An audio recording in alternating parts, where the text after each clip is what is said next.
pivete lá em Belém é ladrão, lá no Ceará é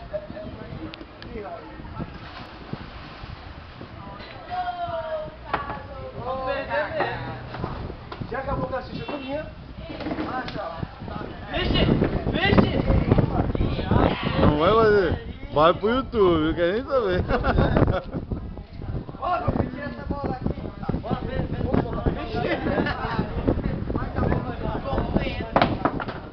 Nossa, legal, cara. Foi, não, tá registrado, eu vi. Aqui é o homem do chapelão, melhor jogador de segunda. Foi filmado esse aí? Foi. Foi filmado, esse aí sempre cagaram dele. Era pra ter filmado igual em sequência lá. Aqui bora, quem quer jogar agora?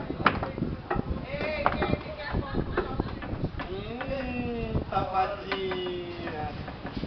Vai, vamos mais uma? Bora.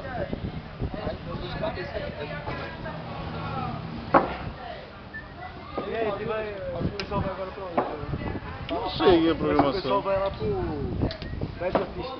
É? Liga o som aí que no caso, você tá pedindo.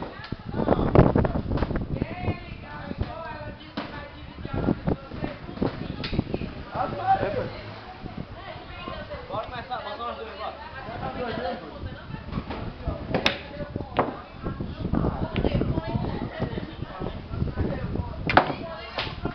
Aí foi tudo planejado, eu já tinha planejado em botar a bola pra fora e vem, então não se assuste não. Pode. Tá no script.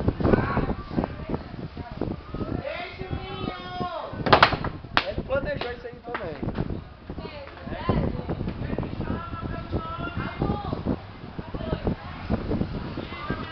Ele tá postando essas fotos da onda. Sai de fome não. Por quê?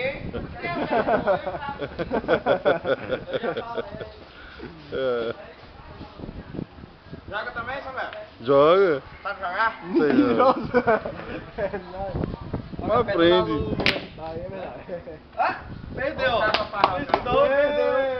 Eu sou o melhor jogador do mundo. Agora eu vou ganhar desse papo, pessoal.